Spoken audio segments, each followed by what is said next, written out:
Hi guys, welcome back to Relatable Girl. You're gonna have to forgive the sweat on my face because even though it's not really that hot outside, it is like 700% humidity, I believe. So yeah, I'm just kind of drowning in the air. Anyway, thank you so much for stopping by. If this is your first time here, my name is Kendra. I am the author of the Alien Popstar series. I am the owner of Half Lucid Jewelry, and I am an allergy sufferer. On this channel, I talk a lot about living in New York City, living with allergies, and life as both an author and a fashionista who loves sparkly things and lots of fun makeup.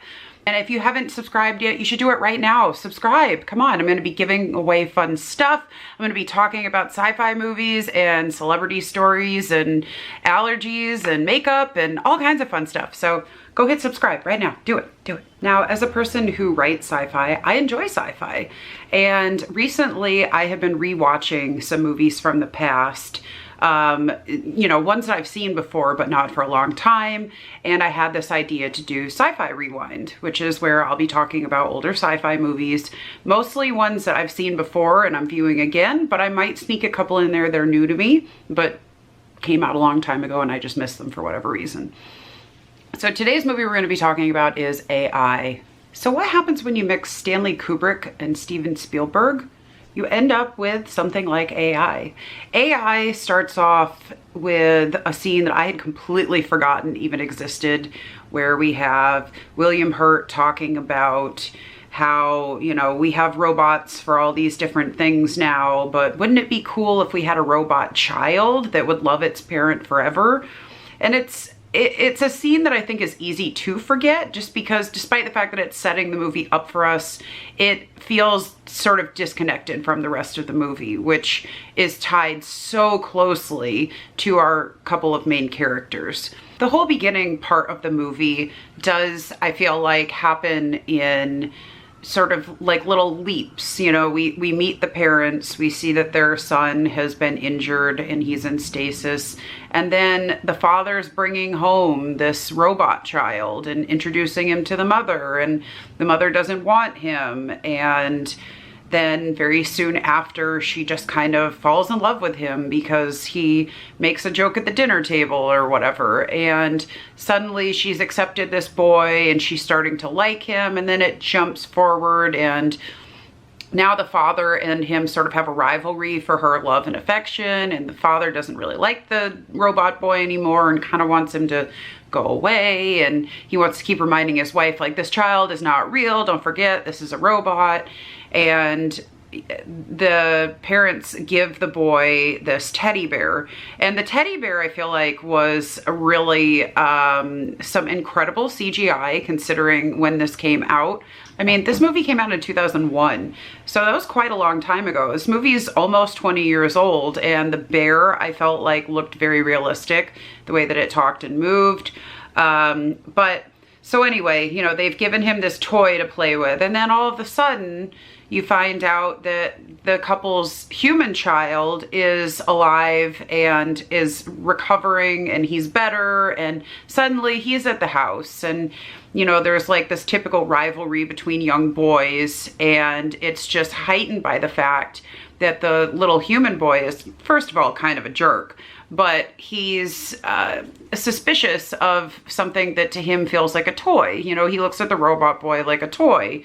And you have Haley Joel Osment in like peak Haley Joel Osment time with these giant eyes, these just giant unblinking childlike eyes that just stare into your soul, and you're like, how could anybody be mean to this little robot child when he's like got those big eyes? I don't know. But you know, the rivalry becomes dangerous pretty fast, and the human boy talks the little robot boy into doing some very bad things, and the human boy talks the robot boy into like trying to cut off a piece of his mother's hair. And then at one point a bunch of human children are bullying the robot boy, and he and his human brother end up falling into the pool, and everybody takes it as like a murder attempt, basically. So the mother is like, I have got to get rid of this robot child, and instead of taking him back to the people who made him and knowing that that means he'll probably be destroyed, she decides to leave him in the woods to fend for himself, and thus begins our journey. So Haley Joel Osment, whose name is David in this movie, did such a good job of just having that like blank but very innocent expression, and I definitely was very impressed. Like, looking back at that now, I think he really was an incredible child actor. Not many kids could have pulled it off as well as he did. I believed that he was a robot child. Like, I think he did a great job, you know, handling that balance. So David is our Pinocchio. He wants to be a real boy. He wants his mother to love him. He wants to be able to go back home. When you think of when you think of a retelling of Pinocchio, you're like, this is kind of going to be stupid. But I feel like it was done in a much better way, actually, than I even remembered. I mean, first of all, the soundtrack is absolutely incredible. I actually have the soundtrack somewhere on CD from years ago when I bought it. And the soundtrack is just beautiful. It's just hauntingly beautiful. And the whole like middle part of the movie just goes in a lot of directions that you don't really expect, leading up to the most insane ending I think that's happened in a very long time in sci-fi. But, you know, you have Jude Law's character, and when I watched this movie the first time, again, like almost 20 years ago, I was younger, and it was sort of at like the height of the Jude Law craze, and I, just like many other people, thought he was absolutely so attractive in this movie.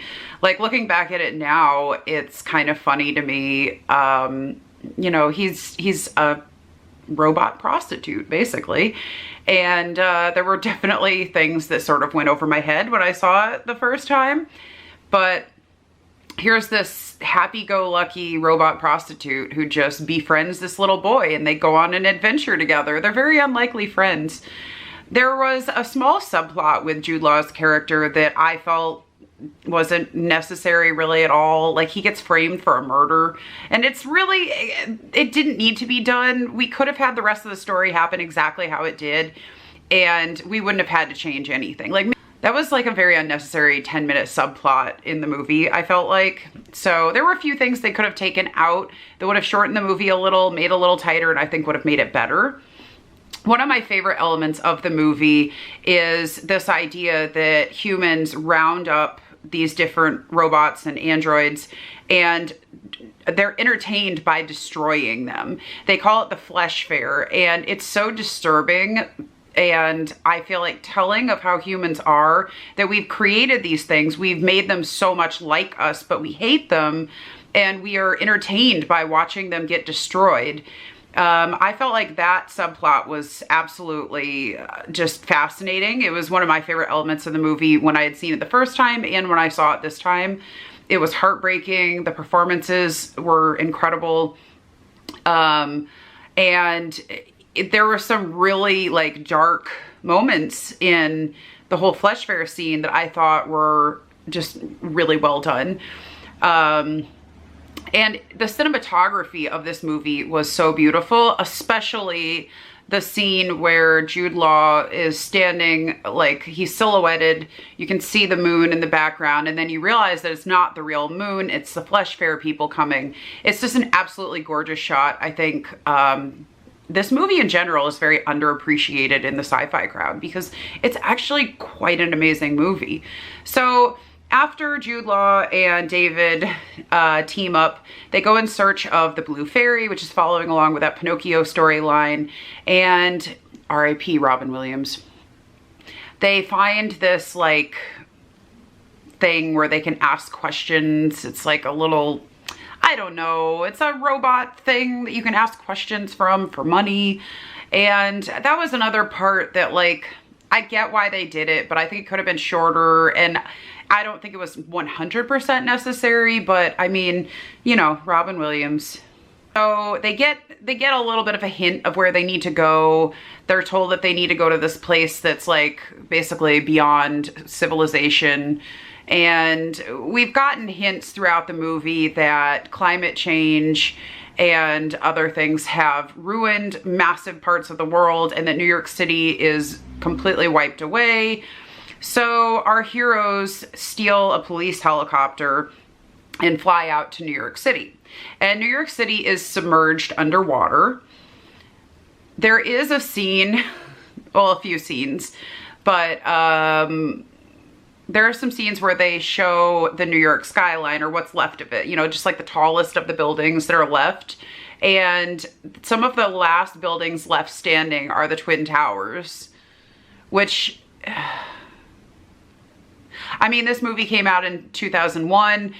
I can't imagine what it felt like to have had this movie come out and show that those were some of the last things left standing when, you know, 9/11 had just happened. But I guess if massive tsunamis and floods and the whole city being submerged under the ocean didn't hurt the two towers, really wondering about those planes.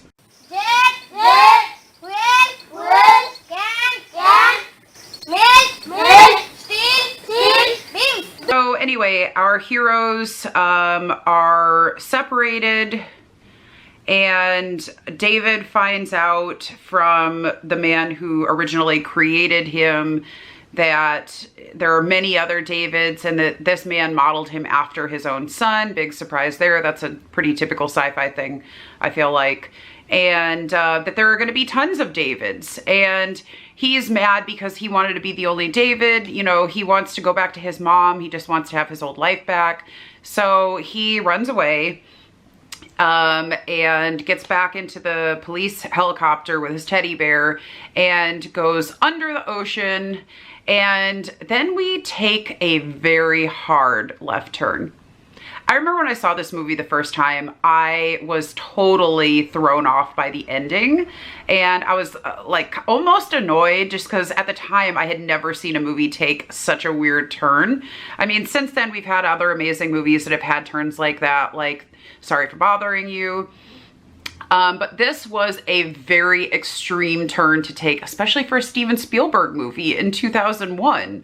2,000 years pass and our hero is still under the water. Everything has frozen. Everything has just like died off on planet Earth, and aliens have arrived. So the aliens are able to extract a bunch of memories from David, and they explain to him that they came here long after humans have been wiped away and all life on Earth pretty much is gone. And they really want to be able to reconstruct what humans were like and what our, you know, planet was like. And they can do that with David because he's like a perfect little capsule with all these memories and all these images in him. So they're so excited about finding him. And these aliens are very kind and gracious, and they know that the only thing that he really wants is to get to see his mom again and for her to love him. So they make a deal that they'll give him one day with his mom in exchange for basically him being the source of information for them so that they can find out everything about Earth. And they explain to him that they can only bring people back for one day because of, I don't know, science-y things, alien things, I don't know, alien science-y things. So they bring her back for one day. And I remember the first time I saw this, despite the fact that that twist was so crazy to me, I sobbed. It is a beautiful and heartbreaking last like 10 minutes of a movie. The music is so masterfully attached to the movie, and it's just, it's beautiful. It's a beautiful, beautiful scene, and we're left with just this lingering sort of sadness and, you know, a universal thing of every kid wants to have their mom love them. And what does it mean to be human, and what's going to happen 2,000 years from now, and why are the two towers still standing? All in all, I think AI is a much better movie than we've given it credit for. I think people should definitely take a look, go back, rewatch it, tell me what you think. I really enjoyed it. I really enjoyed it. I think it's a solid movie. There were a few little things that I was kind of like about, including the fact that William Hurt just so happened to have like this whole warehouse of David set up in the destroyed New York City, like in a building, like in part of the building that wasn't submerged. He just has this whole thing there. Also, the people who made this, I don't know if they've just never been to New York, but here's David at the Twin Towers in his little police helicopter. And then his police helicopter goes into the water, and then he's just at Coney Island immediately. Like, there wasn't a cut. There wasn't like 10 minutes later. It was just, he's just there. Coney Island is right next to the Twin Towers in AI. So aside from a few small things, yeah, I really enjoyed rewatching this movie, and I really enjoyed making this video. So let me know what sci-fi movie you'd like me to either see for the first time that's older, or one that you think that you've heard me talk about before but I should rewatch and talk about. Anyway, thank you so much for watching, guys. I'll see you in the next video. Bye.